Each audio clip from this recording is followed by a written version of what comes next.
Sons and Lovers, by D.H. Lawrence, published in 1913, is a semi-autobiographical novel that explores family struggles, intense relationships, and the search for personal freedom. The story centers on Paul Morel, a young man growing up in a working-class mining family in Nottinghamshire, England. His parents, Walter Morel and Gertrude Morel, are very different in character. Walter is a miner, rough and unrefined, while Gertrude is educated, sensitive, and ambitious. Their marriage is unhappy, filled with quarrels and disappointments. Because she feels trapped, Gertrude turns her affection toward her children, hoping they will achieve the life she once dreamed of. Her eldest son, William, becomes her pride. He is intelligent and talented, and she builds her hopes on him. But when William dies young after a promising career in London, Gertrude is devastated. She then turns her love and attention even more strongly toward her second son, Paul.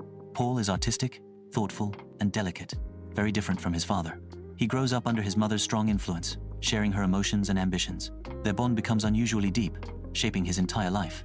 Though Paul loves his mother dearly, this attachment makes it difficult for him to give himself fully to any other woman. As a young man, Paul falls in love with Miriam, a gentle, religious, and spiritual girl. Miriam adores Paul and encourages his artistic nature, but she is shy and idealistic. Gertrude does not approve of her, believing Miriam is too dreamy and not practical enough for her son.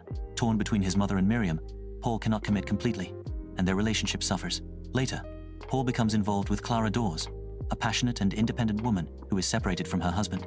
Clara offers Paul physical love and freedom, but even this relationship does not last. Paul remains emotionally bound to his mother, unable to escape her powerful presence in his life.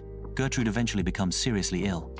Paul takes care of her with great devotion, but when she dies, he feels utterly broken and directionless. Her death leaves a void he cannot easily fill. Both Miriam and Clara drift away from him, and Paul is left alone, struggling with despair. Yet, at the end of the novel, he chooses not to surrender to hopelessness. Instead, he looks toward life with determination, though he carries the heavy burden of loss. Sons and Lovers is a powerful story about love, family conflict, and emotional dependency. It shows how strong bonds, especially between mother and son, can both inspire and trap a person. Paul's struggle reflects Lawrence's own life, as the novel was inspired by his relationship with his mother. The novel highlights important themes such as marriage and family struggles, the mother-son relationship, the conflict between love and duty, and the search for independence. It remains one of Lawrence's greatest works, offering a deep and emotional study of human relationships.